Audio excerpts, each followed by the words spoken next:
vamos continuar a nossa jornada autoritarismo e processo penal. E agora eu tenho houve o privilégio que eu não tive em relação ao professor Geraldo Prado, né, de apresentá-lo, mas gostaria de apresentar o professor Ricardo Bloch. Eu poderia fazer a apresentação protocolar, né, nominando os títulos, enfim, de legitimidade que o antecedem do ponto de vista acadêmico, mas eu acho que isso é protocolar e não faz sentido no espírito das coisas que, né, eu quero inaugurar aqui. Eu quero dizer que o Ricardo está aqui porque ele é, se a gente ainda se inscreve na nova geração, né, é uma coisa que a cada ano fica mais difícil de sustentar, porque já há uma outra geração que, né, nos precede em novidade, mas eu quero dizer que a minha admiração pelo Ricardo foi instantânea quando nós compartilhamos algumas disciplinas no programa de pós-graduação em Direito da Universidade Federal do Paraná. Porque às vezes eu ia, não por causa do professor, mas por causa das observações dele durante a aula, né? Nós enfrentamos o Jacinto juntos 2 vezes, foi, né? Enfrentar o Jacinto, né, na pós-graduação, você ia armado, né? Porque ele sabia nos massacrar intelectualmente, né? E a gente tinha que atender a esse desafio que ele colocava, e o único que sobrava lá era ele, né? Eu sempre me escorava no que ele poderia e ia concordando com o colega mais inteligente, né? Como ele disse, era um pouco assim. E eu me lembro, foi na aula, talvez, isso sim, o professor mais rigoroso da Federal, né? É um sujeito brilhante, eu pretendo trazê-lo para cá. Ele é conhecido no meio acadêmico, eu acho que isso é uma grande injustiça, o Manuel Eduardo Alves Camargo Gomes, um dos grandes sociólogos, enfim, do Brasil. E o Manuel Eduardo, daqueles que fazia a gente chorar, né, na pós-graduação, né? Por 2 episódios dele, sabe? O pessoal acha que eu sou rigoroso e tal. O Manuel ele fazia chorar, né? Escute, o que você está falando não é pertinente. Pode parar agora, olha a cara de todo mundo aqui. Era assim, e as lágrimas. Isso já pós-graduando, né? E eu me lembro quando a gente teve que compor um texto a partir do Axel Hahn. E aí eu vi o texto do Ricardo e falei, que droga, né? Eu nunca vou escrever um texto assim. Né? Aí você se dá conta, aquela inveja, né? Que droga, né? O Ricardo é melhor do que eu. O Ricardo faz essas coisas melhor. E aí, se eu não posso ser o melhor, pelo menos eu quero estar na companhia deles, né? Então é por isso que eu o convidei. Eu espero que, enfim, isso fique demonstrado, porque é um fato incontroverso, da genialidade que ele tem e da literatura. As coisas que ele escreveu, o livro sobre nulidades, por exemplo, tem um outro livro sobre nulidades que é mais famoso, né? Mas se você colocar um do lado do outro, aquele não se sustenta, até porque aquele lá é tão fino que ele cai, né? Literalmente.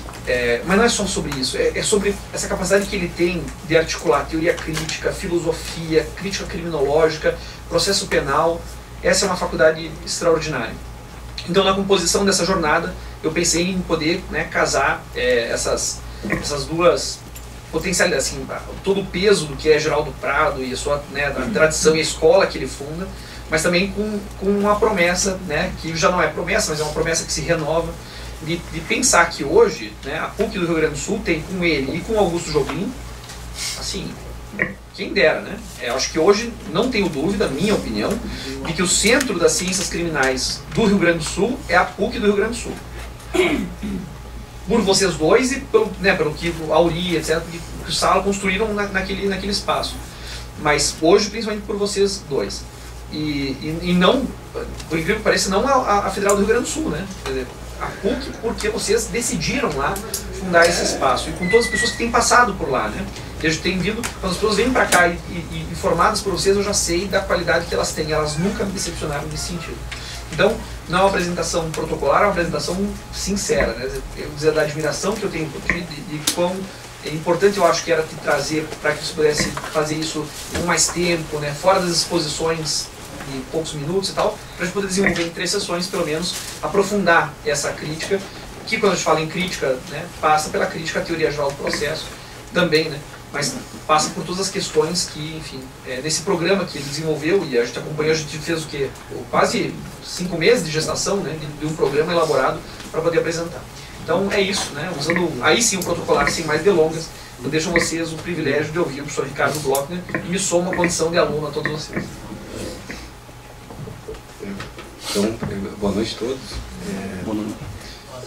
Eu gostaria de começar agradecendo ao professor Maurício, que fez o convite já há algum tempo, e que me permitiu poder compartilhar com vocês algumas inquietudes minhas e algumas pesquisas que eu havia desenvolvendo. Eu acho, sinceramente, que o melhor espaço que se pode ter para trabalhar seriamente, trabalhar academicamente, é um espaço que não é constrangido pelos limites, falava o professor Geraldo, sobre a disciplina que implica uma sala de aula.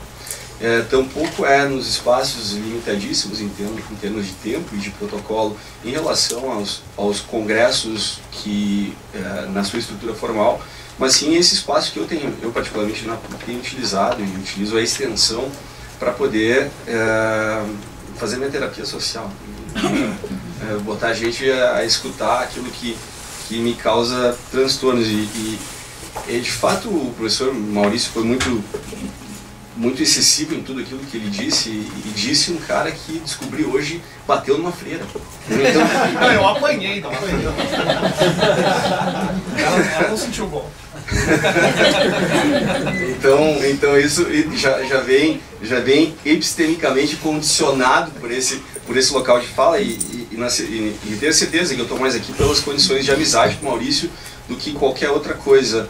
Afinal de contas, falar depois do professor Geraldo Prado, aqui é um cumprimento formalmente e dizer que é um privilégio, mas ao mesmo tempo é um peso muito grande falar depois do Geraldo. Não se fala depois do Geraldo. O Geraldo geralmente fecha, né? Assim como outros tantos professores, e é um pouco como, sei lá, no Rio Grande do Sul tem hoje o Inter na Série B, é como se você invertesse, né? O Grêmio começa a jogar no sábado, o Inter começa a jogar no domingo, né? Então, horas abrindo pros Guns, né?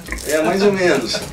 E, enfim, me parece, e esse espaço é um espaço democrático, é um espaço de construção coletiva de conhecimento.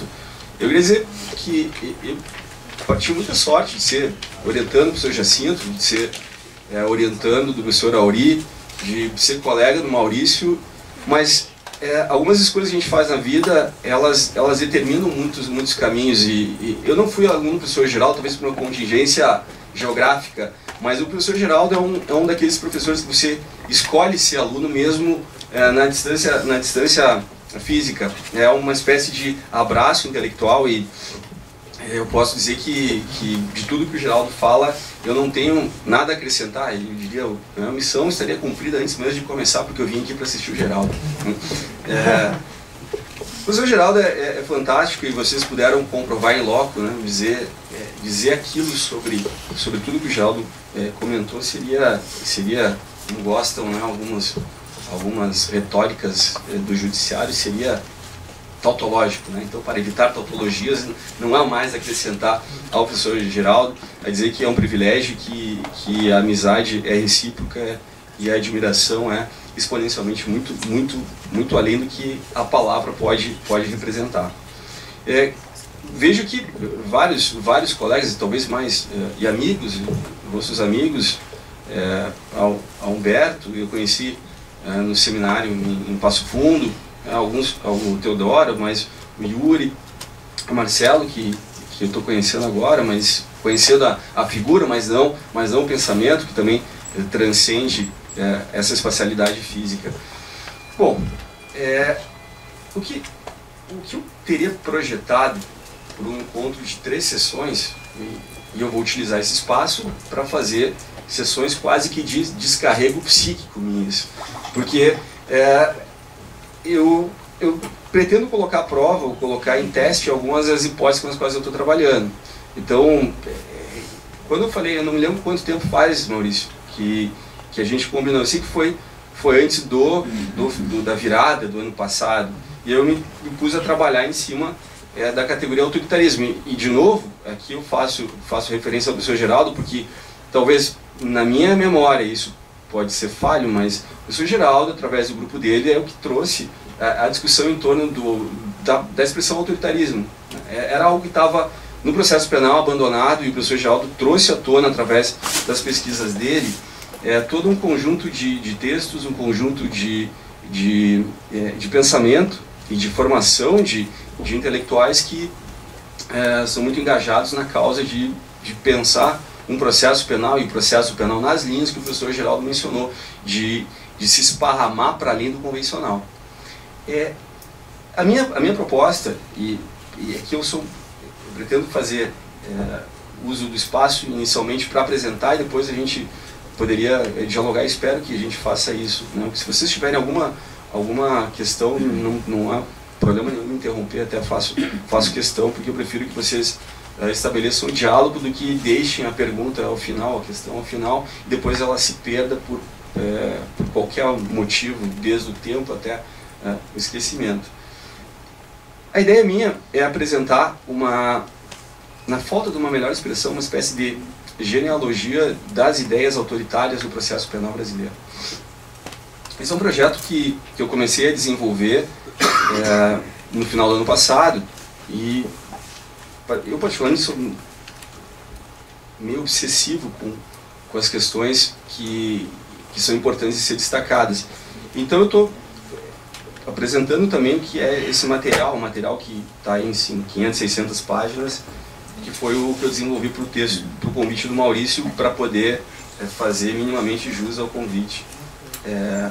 Enfim, então a estrutura, eu não acabei, porque a minha ideia era, eu disse para o Maurício, eu vou mandar o texto antes do evento, e eu não consigo, eu estou escrevendo, eu não consigo parar, e talvez no final do ano pare, não sei.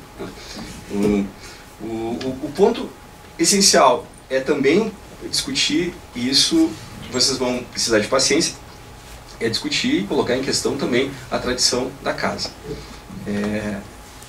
Enfim, eu peço que vocês não me odeiem ainda, esperem pelo menos a sexta-feira, tentem ouvir de coração aberto e receptivos, mas eu vou pretender demonstrar como nós vamos encontrar um farto material que propicia em parte aquilo que o professor Geraldo mencionou em termos de constâncias de discursos que perpassam o processo penal brasileiro e que são nutridos numa escala política.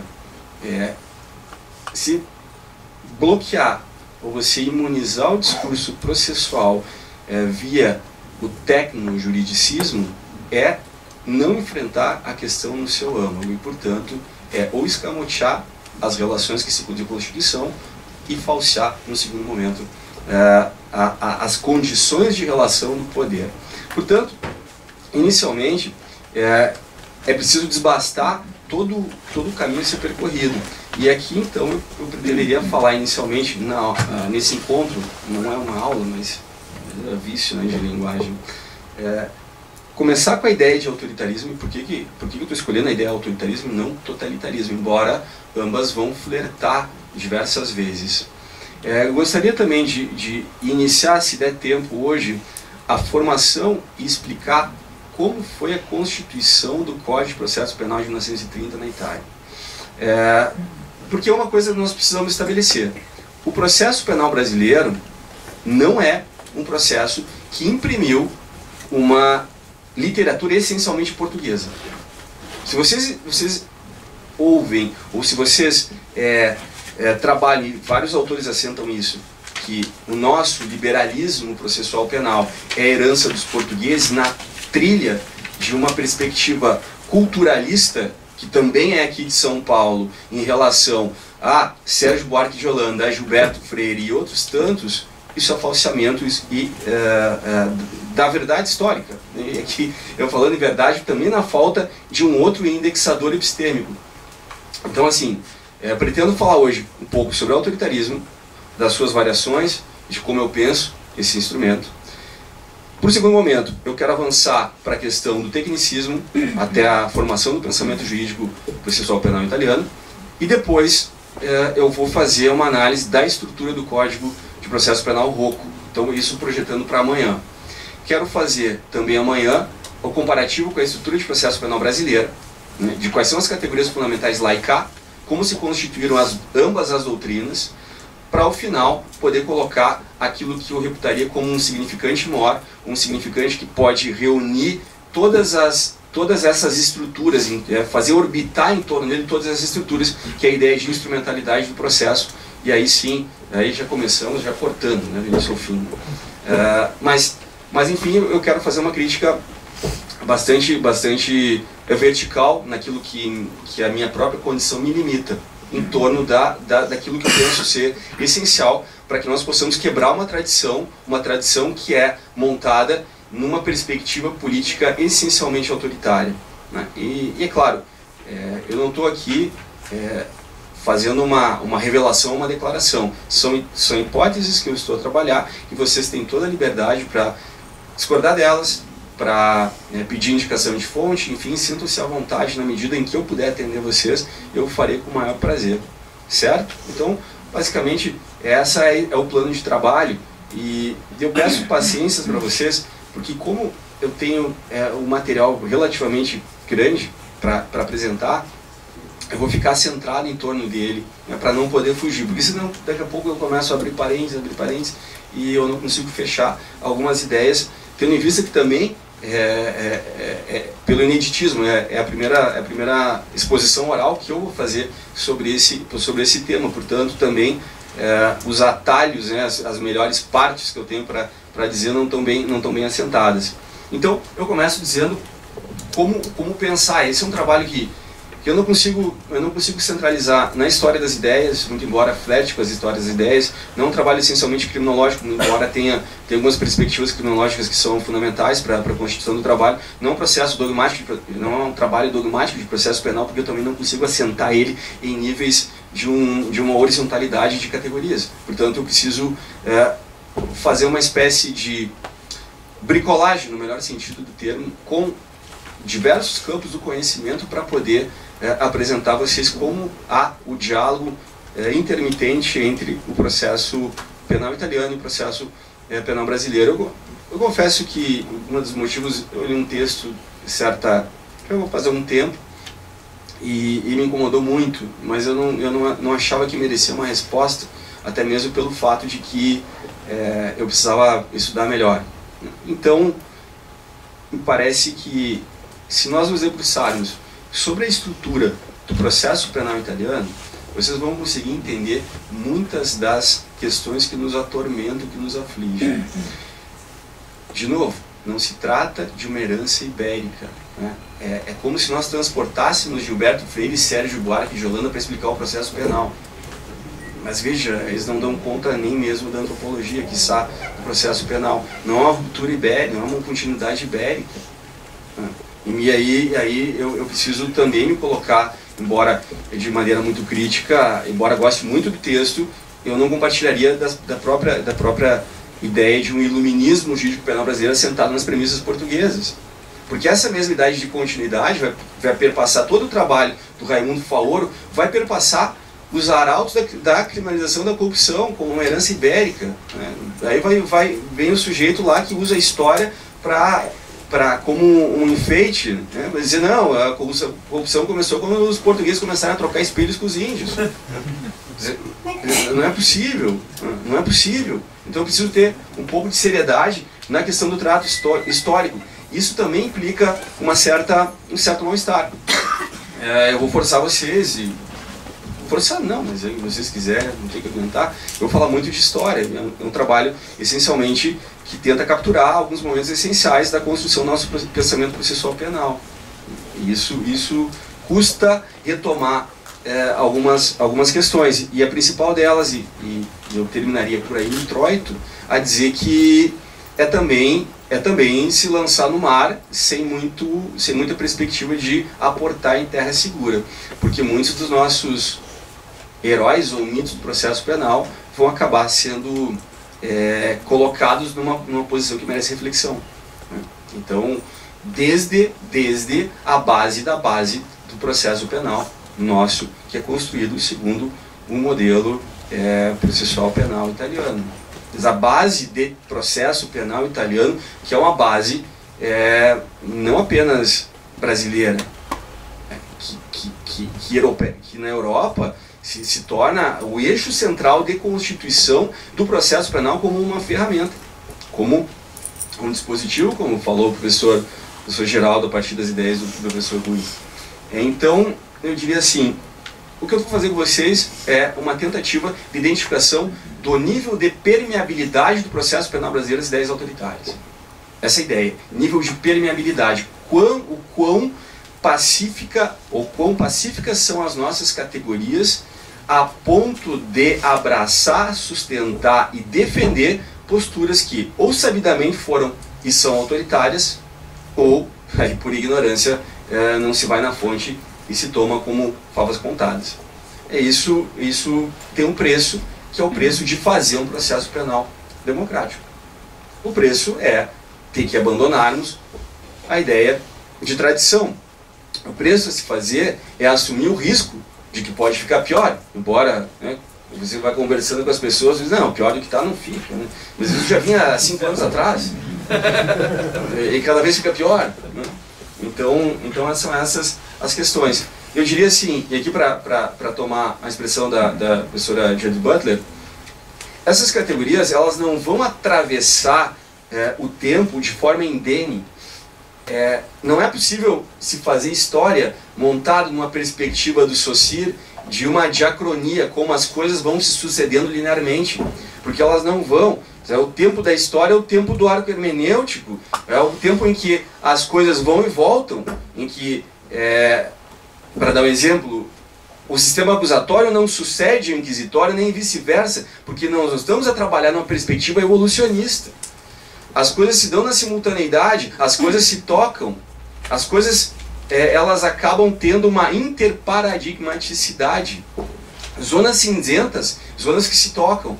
E, portanto, é preciso dizer que a evolução, ou essa análise historiográfica das categorias processuais penais, elas devem ser analisadas, ou tendem a ser analisadas, não com um espelho teórico montado sobre aquele determinado contexto em que elas foram produzidas e como se elas não sofressem uma espécie de mutação, como se a fachada delas não fosse retrabalhada. Nós chamamos isso de ressignificação, nós não, a professora Judith Butler. Só que não é uma análise no sentido linguístico.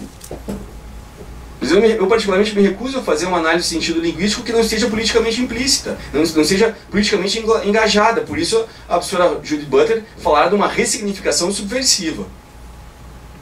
Essa perspectiva metodológica essencial para poder rastrear esse pensamento. E o material que se tem são discursos que em algum momento foram proferidos. A base de material que eu tenho aqui é a análise documental pensando isso aqui, que a externalização do pensamento possa configurar um índice suficiente para que eu possa então ali colocar a base para se poder construir alguma coisa que, a meu juízo, ao final, pretende ser diferente. Pretende ser algo diferente disso tudo que nós temos, com todos os riscos que isso implica. Mas o imobilismo derivado do medo do diferente é também o que reativa todas as pulsões autoritárias. Porque, afinal de contas, pensar no Estado totalitário ou autoritário é pensar a supressão da diferença. Então, aqui é preciso, e o primeiro confronto que se faz, e quando eu comecei a escrever isso, era literalmente você me sentiu como se tivesse jogado na floresta amazônica e agora pode ir embora. Por onde se começa? Por onde começa a desbastar os elementos essenciais para se poder falar em autoritarismo. Então, a expressão autoritarismo ela sofre de uma certa polissemia.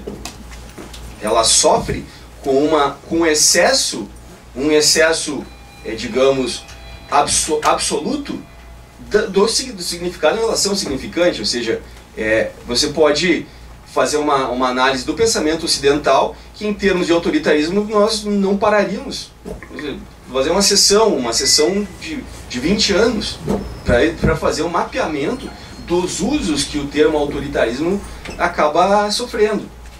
Mas, e aqui eu começaria, talvez uma importante pista seja entender, e aqui o autor que eu chamo a atenção é o Jacques Rancière, numa obra chamada Desentendimento. Não há dúvida que falamos sobre autoritarismo. Não há a menor dúvida que falamos de autoritarismo, só que o autoritarismo que o Ricardo está pensando pode não ser exatamente aquele que o Geraldo está pensando, que o professor Maurício está pensando. É certo que na arena democrática podemos estar falando todos de, por exemplo, segurança pública, mas a segurança pública em determinados grupos não é necessariamente aquilo que transparece em outro. Então, portanto, começaria aqui uma espécie de análise, um passeio, por algumas concepções sobre o autoritarismo, depois para a gente poder avançar em relação ao totalitarismo. Começaria com o Florestan Fernandes. É impossível se falar de autoritarismo sem falar de um texto do Florestan Fernandes chamado Apontamento sobre a Teoria do Autoritarismo, parcamente citado no Brasil, parcamente citado, que também demonstra um problema do nosso confronto com aquilo que é produzido no Brasil. E o Florestan Fernandes dirá assim: a expressão autoritarismo muitas vezes sofre de uma espécie de perversão lógica. E o autoritarismo estaria assentado, inicialmente, a uma espécie de, segundo ele, ataque liberal aos abusos de poder do Estado e a crítica neocantina da exorbitância da autoridade. Porra, isso vocês cortam, né? Quando se relaxa um pouco, né? Então, você vem o inconsciente e fala. Né? Mas essa análise de uma perversão lógica atrelada à figura do autoritarismo vai aparecer de duas maneiras, segundo o Florestan Fernandes. A primeira delas, uma espécie de conexão à sociopatia. Os aspectos sociopáticos da autoridade constituída. E isso vai aparecer, ou vai permear todo o discurso da Escola de Frankfurt. Né? Da análise psicossocial, para usar um termo cara, a Escola Superior de Guerra, a análise psicossocial de toda a constituição de subjetividade. Várias pesquisas aqui vão ser feitas, inclusive nos flancos da cronologia. E depois eu vou retornar algumas delas.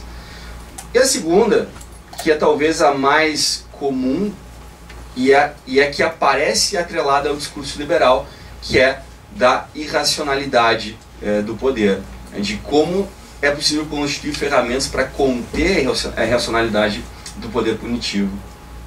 Não necessariamente do poder punitivo, mas do poder em geral.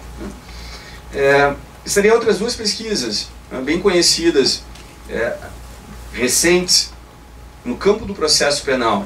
Nós vamos ter um livro organizado pelo Sr. Geraldo Prado, um texto do Diogo Malan, que vai dizer que o autoritarismo ele pode ser entendido a partir de três eixos. Ele pode ser entendido como o sistema político. Então, o autoritarismo pensado a partir da ciência política. O autoritarismo pode ser entendido como um perfil psicológico ou ainda como ideologia política. Essa é a perspectiva do professor Diogo Malan. Um outro texto fundamental, não ligado essencialmente ao processo penal, mas ao direito penal, Cristiano Fragoso. O professor Cristiano Fragoso vai elencar 4 perspectivas sobre o autoritarismo. Inicialmente, o autoritarismo como abuso na constituição do exercício de poder. Um segundo, como regime político, como ideologia política ou como mentalidade autoritária. A realidade é que para parar as arestas, o professor Cristiano Fragoso vai introduzir uma dimensão nova, que é a do abuso de poder na figura do autoritarismo. A grande questão é pensar que o autoritarismo não é uma figura que possa ser sistematizada, que possa ser sequestrada por uma determinada racionalidade disciplinar. Porque o autoritarismo é transversal. Como se você botasse as disciplinas e fizesse um corte que perpassa todas elas.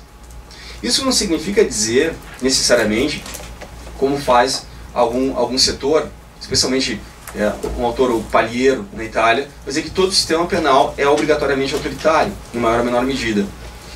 Não me parece correto que nós tenhamos que naturalizar o autoritarismo dentro de práticas punitivas, muito embora elas não constituam patologia, muito embora nós saibamos todos como elas se constituem.